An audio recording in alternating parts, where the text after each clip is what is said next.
Good afternoon, everyone. My name is Matias Gonzalez, and I am the CEO of International Bar Mentors. And today we're going to be going over a little info session on how to sit for the bar exam in the state of New York. So we've gotten together here a little bit of a presentation for you. Let's see. Excellent. Okay, so sitting for the bar exam in New York as a foreign lawyer. First, we'll give you a little bit of background about who we are and what we do. At International Bar Mentors, we are a bar prep course, which was founded by foreign-born US-trained lawyers with the mission of helping foreign-born lawyers pass the uniform bar exam.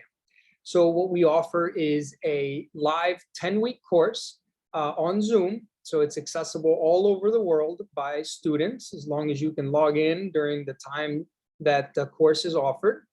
We are based in New York City, and we focus on teaching the necessary key rules with context that foreign trained lawyers lack, right? So for example, when you're studying constitutional law, which is something that is tested both in the multiple choice and sometimes in the essay portion of the bar exam, it's very hard to understand why the First Amendment protects freedom of speech unless you have a little bit of historical context about how speech was infringed upon by the British when the US were colonies, and why it was written into the US Constitution, and how it's there essentially to limit the power of government. That's one example. These kind of examples come up throughout during the bar exam and the rules that you have to study.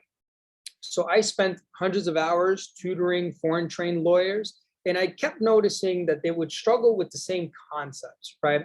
And so we decided that because there was enough of a need for this, we wanted to build a bar prep course that is specifically geared and only geared for international lawyers trying to take the bar exam.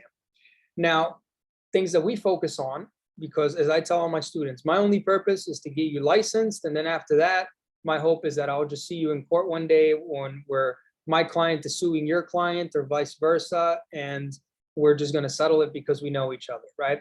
But what we do is we focus on understanding the context of the rules. We focus on the most important rules because not every rule is created equally and tested equally on the bar exam. And so we don't want to bog you down like other courses do on material that is less likely to come up. The reason why we do this is because we truly feel that the majority of our cohorts are people who are already practicing lawyers or who have families or in some kind of way have a limited amount of time that they can devote to the bar exam. And so we try to streamline the process for you as well. Something else that we do is we do deep dives and heavy emphasis on essay writing. So on the uniform bar exam, this is both in the MPTs and in the MEEs. And basically what we do is we make sure that we spend enough time teaching you a method such that it's a standardized way for you to go through these portions of the bar exam. And then what we do is we take a really methodical approach to MBE questions. So the idea is that we help you analyze patterns, we help you understand how the bar examiners ask these questions and why, so that you can begin to see a little bit how it is that you should be approaching all the multiple choice questions, and we can get you over that score that you need in order to pass in your individual state. So a little bit about me specifically. As I said, my name is Matias Gonzalez. I am a licensed attorney and the CEO and co-founder of International Bar Mentors. I'm admitted to practice in the state of New York. I'm also admitted in federal court in the United States, both in the Southern District and the Eastern District of New York. And I took the bar exam in July 2019, and I scored a 303, which is a score that is high enough to get me into all of the UBE jurisdictions. So what are we discussing today? We're going to do general information about the uniform bar exam, so that for those of you who might be interested in taking it but don't really know the lay of the land, we'll give you some general information on that. We will give you the educational requirements to sit for the uniform bar exam in the state of New York, the documents that you're going to need, and when you should think about filing your application. Quick note, guys. So this is specific to New York, okay? Every state, as you all will find out once you study for your bar exam and you go through con law, you will see that you have to, that every state rather, under the 10th Amendment has a lot of autonomy under the doctrine of federalism. And so they tend to do their own things. Today, we're just going to discuss the state of New York. That being said, this video is going to get posted and it's just going to live in the internet. So by the time you see it, some information might be outdated. In the event that it is, please go and check your state's website, the Board of Law Examiners website, so that you can have more up-to-date information. Also, if you are not applying to sit for the bar exam in the state of New York, every state has different requirements for who can and cannot sit for the bar exam. So we encourage you to visit your state's specific website. If you go on our website and you go to Are You Eligible, you will see that there's a link there for you to go to your state's website as well to find out if you are eligible to sit for the bar exam. So what states offer the uniform bar exam? Everything that you guys see here in blue is considered a uniform bar exam jurisdiction. What does this mean? This means that all of these states give the same test, okay? And they give it twice a year. They give it in February and in July. And the scores are transferable. So kind of jumped ahead there a bit. How is the bar exam administered in all of these states? So there's a lot of consistencies and there's some differences. Most of the differences are COVID related, okay? As COVID hit different states differently, different states decided to administer the same substantive test, but in different ways. And so again, hopefully by the time you're watching this, the pandemic will no longer be a thing. But in the event that it is, you should check, and even if it's not, you should check your state-specific website. But I can tell you a few things that are pretty consistent no matter what state you're sitting in, as long as you are taking the uniform bar exam. And that is, as I said before, that the test is administered twice per year. It's administered usually the third week of February and July. It's a 2-day test, okay? So basically what you guys are doing is you're showing up at about 9:30 in the morning, assuming it's in person, and if not, you're doing it remotely on your computers. You're going from about 9:30 in the morning to around noon. You're doing a 3-hour session. You're taking lunch and you're coming back in the afternoon for another 3-hour session, okay? In the second day, you're doing the same thing again. 3 hours in the morning, lunch, 3 hours in the afternoon, and then you're done. And you will feel like you ran a marathon. The way that the test is broken up is you have 2 MPTs, the performance test, which essentially is a live fire scenario. You get a memo. It's kind of like you're in an office setting. Sometimes they ask you to write a persuasive brief. Sometimes they ask you to write an objective memo, and you have to do 2 of those in 3 hours. Then you get 6 MEEs, which are the essays, and those are a written out or typed out portion of the exam where you're tested on the substantive law as applied to facts, and you're asked to, instead of picking an answer choice that is given to you, you have to develop your own answers, and you have to do 6 of those essays in 3 hours. For those of you that have any questions about how to tackle those, another one of our written articles on our website discusses some of the approaches that foreign trained lawyers should take towards the essays. And we encourage you to take a look at those. Those are freely available to everyone. Then the second day, it's all multiple choice. So there's no typing, there's no computer. Again, this is all pre-pandemic. I'm hoping by the time you're watching this, we're back to normal. Famous last words. You're going to take 100 questions in the morning and 100 questions in the afternoon. Now, some differences that have been happening lately in the different UBE states is, the main difference, it's always been a difference before the pandemic, was the score required to pass. So let's see, if we go back here, right, you'll see, for example, Texas and New York both administer the same test. However, they don't require the same score in order for you to pass and be licensed in that state. New York requires a 266. Texas requires a 270. So you take the same test, but in Texas, if you want to be a lawyer, you got to score higher. The highest one of all is Alaska, which requires a 280. And I believe the lowest one is Missouri, which requires a 260. So again, even if you're sitting for the exam in New York, but you want to eventually be admitted in another state, check what that state's bar score requirement is so that you know what to shoot for on the exam. So that's the first difference. The other differences are mostly COVID-19 related, where some states continue to do the tests in person because they had small populations, or it was the politics of the state to continue life as normal as possible, as much as possible. So some people took the test in person with a mask, others took it remotely from home or from wherever they wanted to. The mask requirements are different state to state. And the session breakups, we've seen some of the states that are administering the test remotely will give a break at an hour and a half as opposed to making you go 3 hours.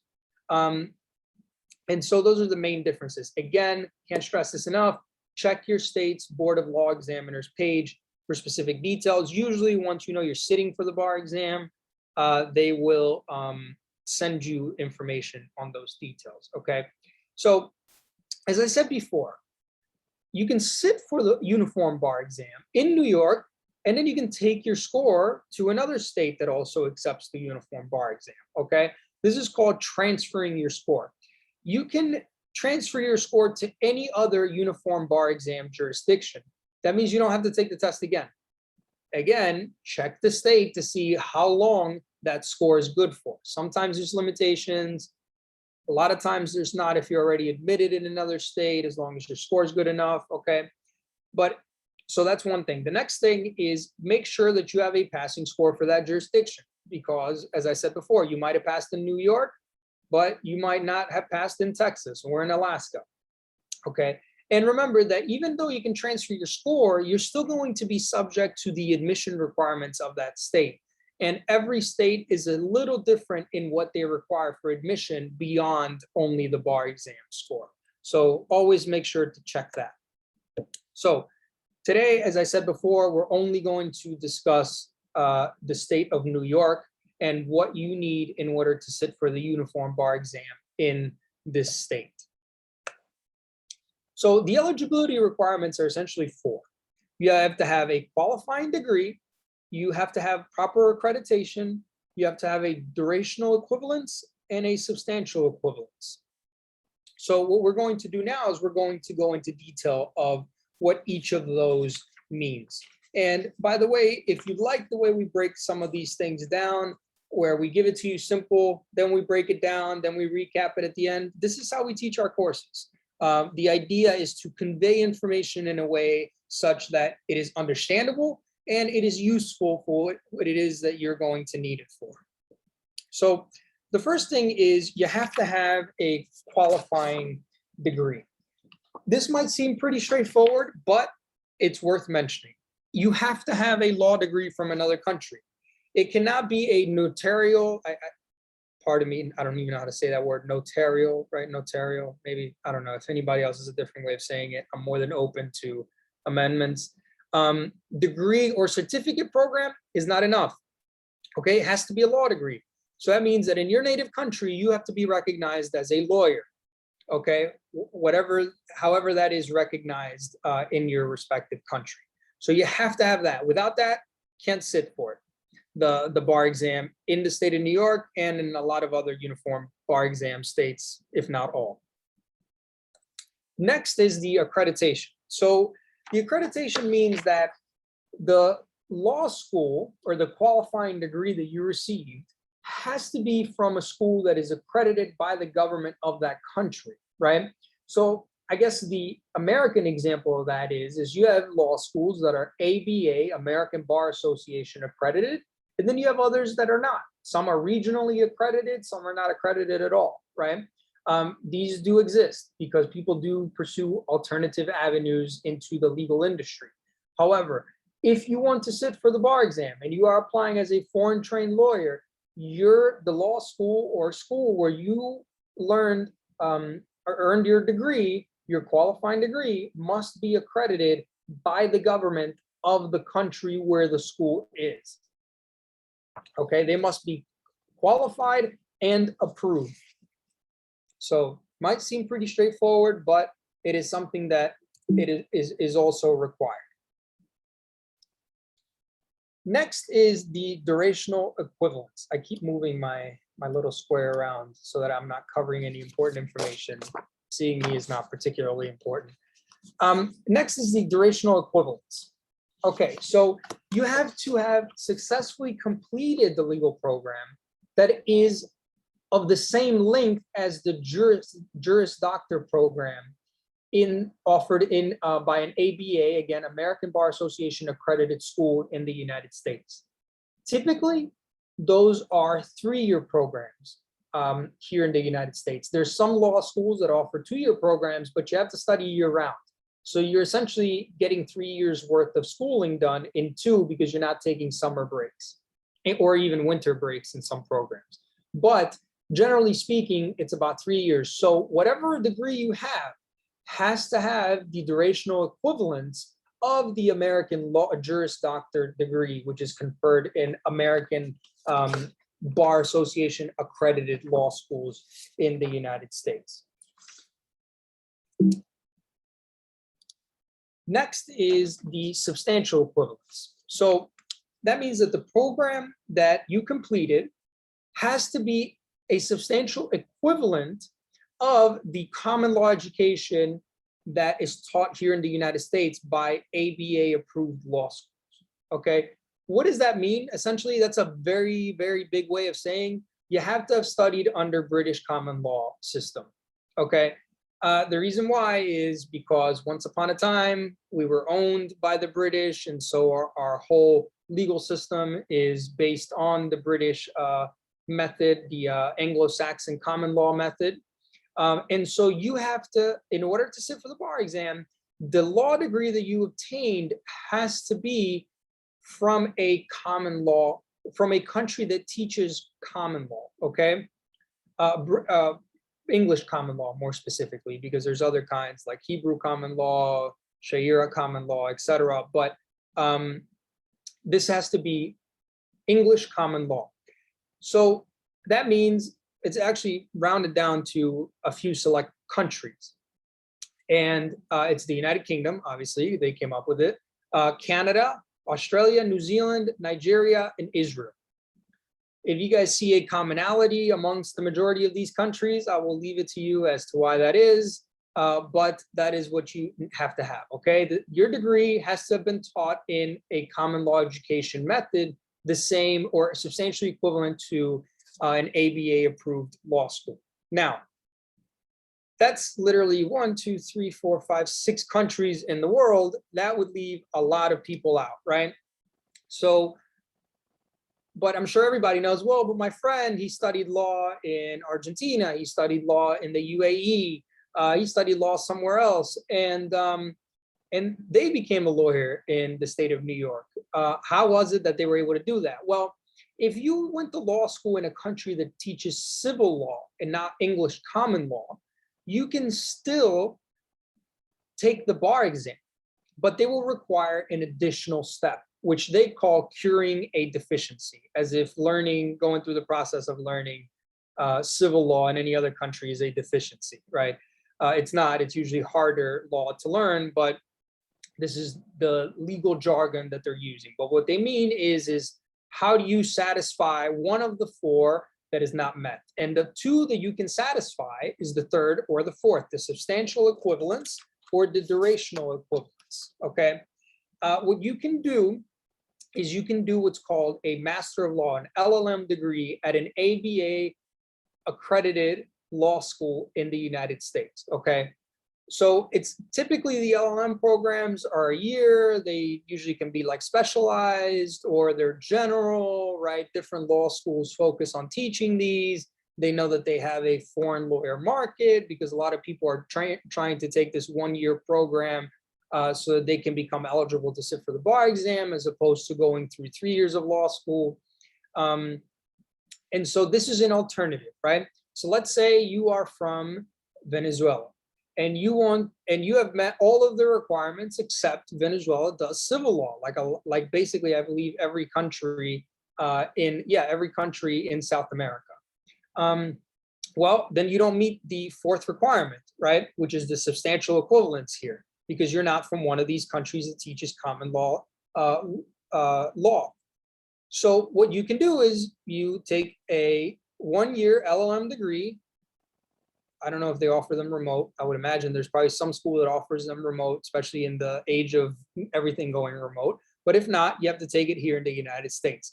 And that allows you to make up for if you're missing either the durational equivalent, meaning, okay, you went to a school that is accredited in a common law country, but it wasn't a 3-year program, so you didn't meet the durational equivalent. Well, you come to the US, you do an LLM program, and then you're eligible to sit for the bar exam in the state of New York. Let's say that you do have the durational equivalent, but you come from a civil law country. Like I just said, well, if you take the LLM, even though you came from a civil law country, you now are deemed to have fixed that deficiency and are eligible to sit for the bar exam. However, it's very important to understand that if you are both missing the durational equivalent, meaning whatever legal degree you acquired in your country was not the same length as the ABA accredited Juris Doctor degree offered in the United States, and it is not from a common law country, you cannot cure both of those. You can only cure one of them, okay? So always bear that in mind. So I would say make sure that if you think the only thing that is missing is that you're from a civil law country, make sure that you meet the durational requirements as well to sit for the bar exam in New York. So once you get past the educational requirements, as if those aren't tedious enough, you have to furnish certain documentation. The first one is the official transcripts, which you would think is pretty straightforward, and it is, but they must include the law school that you attended, the period that you attended, the credits that you got, and the degree that you were awarded, okay? If your transcripts do not clearly state the degree that you were awarded, you need to have your degree certificate. Your degree certificate is literally the diploma. It's the thing that you held on the day you graduated, when your whole family was there, when your cousins came out of the woodwork asking for free legal advice that you hadn't seen in 10 years, right? That thing you were holding that day is your degree certificate. I have mine here on my wall. I get to look at it every day and remind myself of how much student loan debt I have. But that's a conversation for another day. Point is that is what you need to have. That is your degree certificate. But that's if your transcripts don't say what degree you were conferred. So check, because sometimes they'll say, and you don't need to, take the degree certificate diploma off the wall, take it out of the framing, which is also prohibitively expensive to purchase, and send it off to the New York State Board of Law Examiners. Then you have to show proof that you fulfilled all the requirements that we just discussed. So how do you prove that? You have to do it via showing that you are admitted to practice law in a foreign country and attach a copy of your admission certificate, okay? Which should show everything else that we just discussed. Or sometimes people get a law degree, they meet all the requirements, but they don't apply to get admitted because they want to do something else with their law degree, okay? In the event that you did that, it's totally fine. You can still sit for the bar exam. But what you will need to show from the authority that confers law licenses in your country, you need to show that proof from them saying that you have fulfilled all the requirements to be admitted, and essentially that you would have been admitted, but for one reason or another, you did not, okay? Which is kind of like, I would imagine most bureaucracies will just say, well, just get admitted. We're not going to give you proof that you can get admitted if you didn't get admitted. But again, they're offering an alternative. Next is accreditation. So you have to submit a written statement from the accrediting agency of the country and the foreign government where you're coming from, where you received your law degree, that states the schools that you attended and how they are recognized and qualified during the period that you studied there, right? So sometimes you go to law school, they lose their accreditation. Doesn't matter. If they were at the time, you're good to go. If they didn't have the accreditation at the time, but they do now, unfortunately, if you didn't go when they were accredited, that's not going to count. And then lastly, for those of you who are quote unquote curing, you need to show your LLM certificate. Okay, so again, that is the diploma. All right.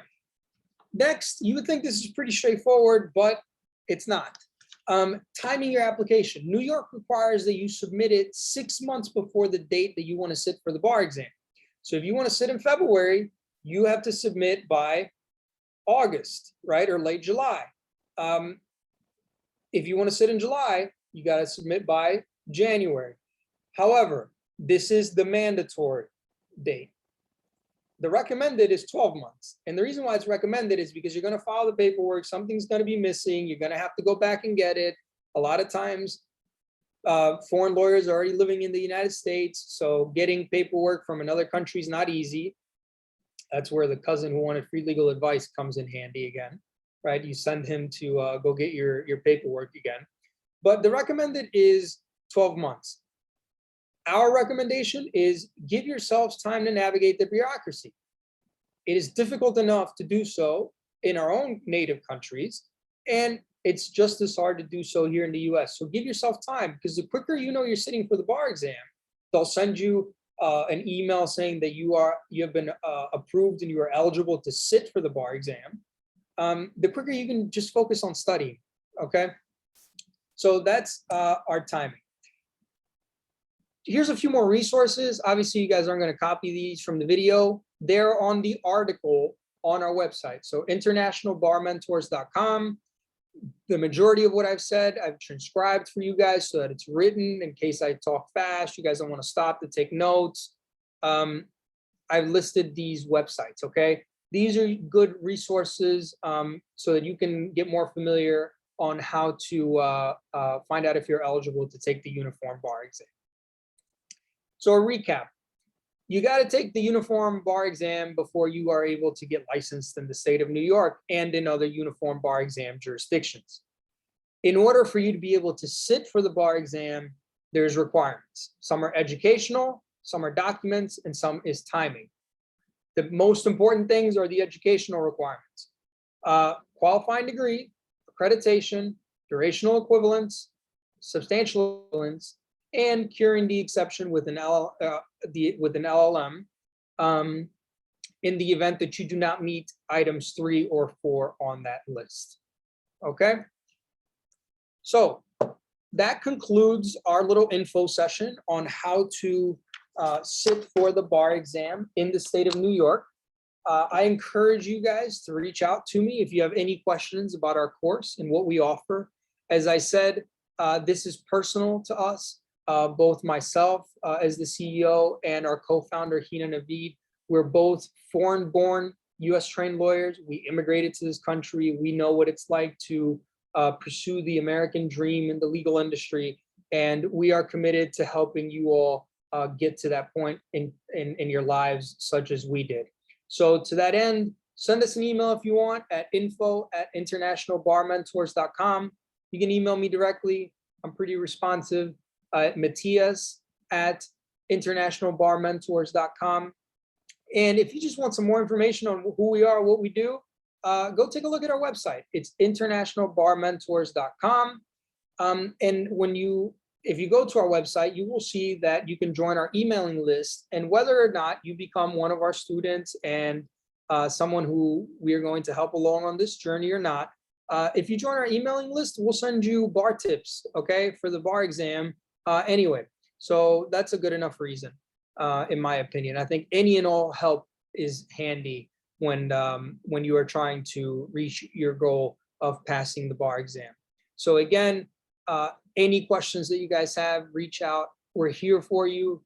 I think it's equally important to say that wherever you are along your journey now, you will get admitted. we all at one point felt like it was never going to happen, and then it did.